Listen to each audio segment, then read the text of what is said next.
آج ہم ایک بہت ہی خاص سفر پر نکل رہے ہیں، ایک ایسا سفر جو ہمیں وقت میں پیچھے لے جائے گا، یہ سمجھنے کے لیے کہ اسلام نے عورت کے مقام کو کیسے بدلا اور اسے ایک بالکل نئی پہچان دی۔ چلیں اس سفر کو شروع کرنے سے پہلے ایک سوال پر سوچتے ہیں۔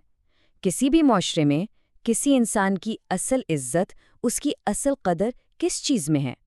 یہی وہ سوال ہے جو ہماری آج کی پوری بات چیت کی بنیاد بنے گا۔ تو سب سے پہلے ہمیں اس دور میں جانا ہوگا، اس زمانے کو سمجھنا ہوگا جہاں سے یہ سب کچھ شروع ہوا۔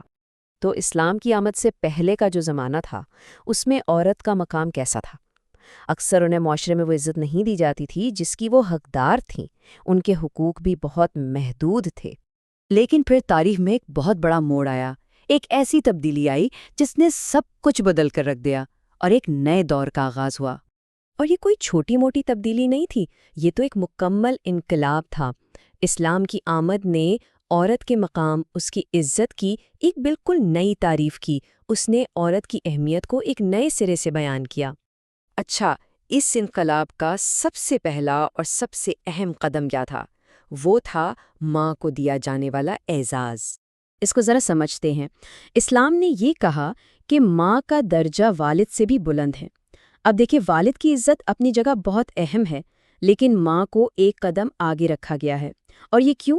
یہ اصل میں ماں کے کردار اور اس کی قربانیوں کا احترام ہے۔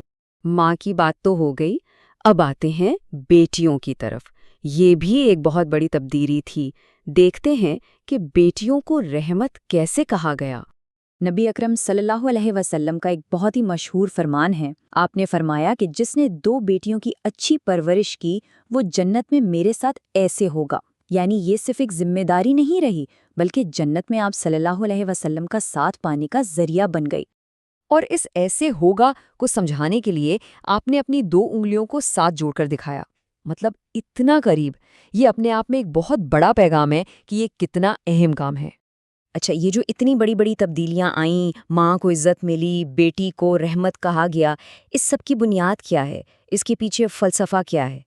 چلیں اب اس کی جڑ کو سمجھتے ہیں۔ اس کے لیے ایک قرآنی لفظ کو سمجھنا بہت ضروری ہے، اور وہ ہے نفس۔ نفس کا مطلب ہے ایک جان، ایک ذات۔ وہ بنیادی نقطہ جہاں سے مرد اور عورت دونوں کی تخلیق ہوئی، یعنی دونوں کا جوہر ایک ہی ہے۔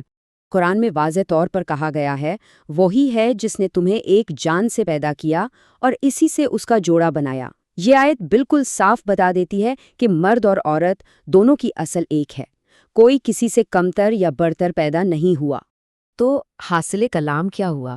یہی کہ مرد اور عورت کی بنیاد ایک ہے، دونوں برابر ہیں، اور عزت کا جو معیار ہے وہ مرد یا عورت ہونا نہیں، بلکہ انسان ہونا ہے، ہماری مشترکہ انسانیت۔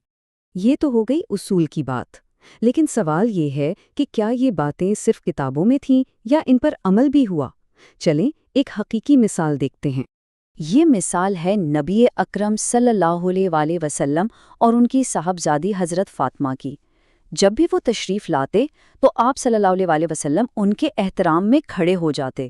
صرف کھڑے ہی نہیں ہوتے تھے، بلکہ ان کی طرف چل کر جاتے اور پھر ان کے بیٹھنے کے لیے اپنی چادر بچھا دیتے۔